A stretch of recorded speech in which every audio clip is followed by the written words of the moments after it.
Hello everyone welcome back to my Kannada Aradhya YouTube channel. ಎಲ್ಲರೂ ಹೇಗಿದ್ದೀರಾ? I hope ಎಲ್ಲರೂ ತುಂಬ ಚೆನ್ನಾಗಿದ್ದೀರಾ ಅಂತ ಅಂದ್ಕೊಂಡಿದ್ದೀನಿ.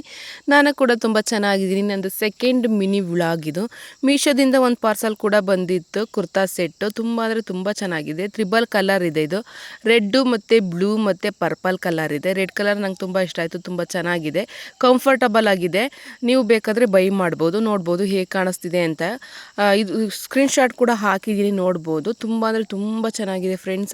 ನೈಟ್ ಊಟಕ್ಕೆ ರೆಡಿ ಮಾಡ್ತಿದ್ದೆ, ಅಡುಗೆ ಮಾಡೋ ಮನಸ್ಸೇ ಇರಲಿಲ್ಲ, ಯಾಕೋ ಸ್ವಲ್ಪ ಬೇಜಾರಾಗ್ತಿತ್ತು. ಆಲೂಗೆಡ್ಡೆ ಸ್ವಲ್ಪ ಬೀಟ್ರೋಟ್ ಇತ್ತು, ಅದನ್ನೇ ಬಳಸ್ಕೊಂಡು ಸಿಂಪಲಾಗಿ ವೆಜ್ ಪಲಾವ್ ಮಾಡೋಣ ಅಂತೇಳಿ ಈರುಳ್ಳಿ, ಟೊಮೊಟೊ, ಮೆಣಸಿನ್ಕಾಯಿ, ಕೊತ್ತಂಬರಿ ಸೊಪ್ಪು, ಸ್ವಲ್ಪ ಶುಂಠಿ ಬೆಳ್ಳುಳ್ಳಿ ಪೇಸ್ಟ್ ತೊಗೊಂಡಿದ್ದೀನಿ. ಒಂದು ಕುಕ್ಕರ್ಗೆ ಎಣ್ಣೆ ಹಾಕಿ, ಎಣ್ಣೆ ಎಲ್ಲ ಕಾದ್ಮೇಲೆ ಈರುಳ್ಳಿ, ಟೊಮೊಟೊ, ಹಸಿರು ಮೆಣಸಿನ್ಕಾಯಿ, ಕೊತ್ತಂಬರಿ ಸೊಪ್ಪು ಎಲ್ಲ ಹಾಕಿ ಕಟ್ ಮಾಡಿ ಇಟ್ಕೊಂಡಿರೋ ಅಂಥ ಬೀಟ್ರೋಟ್ ಮತ್ತು ಆಲೂಗೆಡ್ಡೆ ಹಾಕಿದ್ದೀನಿ. ಸ್ವಲ್ಪ ಧನಿಯಾ ಪುಡಿ, ಸ್ವಲ್ಪ ಅರಿಶಿನ ಪುಡಿ, ಸ್ವಲ್ಪ ಗರಂ ಮಸಾಲ ಹಾಕಿದ್ದೀನಿ. ಇದೆಲ್ಲ ಹಾಕಿ ಒಂದು ಸ್ವಲ್ಪ ನೀರು ಹಾಕಿ ಒಂದು ಕುದಿ ಬಂದಮೇಲೆ ಅಕ್ಕಿ ತೊಳೆದು ಹಾಕಿ ಲಾಸ್ಟಿಗೆ ಕೊತ್ತಂಬರಿ ಸೊಪ್ಪು ಹಾಕಿ ಸ್ವಲ್ಪ ನಿಂಬೆಹಣ್ಣು ಹಿಂಡ್ಬಿಟ್ಟು 2 ವಿಸಲ್ ಬರ್ಸ್ಕೊಂಡ್ರೆ ಸಿಂಪಲ್ಲಾಗಿರೋ ವೆಜ್ ಪಲಾವ್ ರೆಡಿ ಆಗುತ್ತೆ. ನನ್ನ ಮಗಂಗೆ ಹೋಮ್ವರ್ಕ್ ಬರೆಸ್ತಾ ಇದ್ದೆ, 7 ಗಂಟೆಯಿಂದ ಟ್ರೈ ಮಾಡ್ತಾ ಇದ್ದೀನಿ. 10 ನಿಮಿಷ, ಅರ್ಧ ಗಂಟೆ, ಕೈ ನೋವು, ಅದು ಇದು ಹೇಳ್ತಾನೆ ಇದ್ದಾನೆ. ಡ್ರಾಯಿಂಗ್ ಮಾಡು ಅಂದರೆ ಮಾತ್ರ ಏನೂ ಹೇಳಂಗೆ ಇಲ್ಲ, ಪಟ ಪಟ ಅಂತ ಡ್ರಾಯಿಂಗ್ ಮಾಡ್ಕೊಂಡ್ಬಿಡ್ತಾನೆ. ಅದನ್ನೇ ಕೇಳ್ತಾ ಇದ್ದೆ, ಕೈ ನೋವು ಅಂತ ಹೇಳ್ತಾ ಇದ್ದ.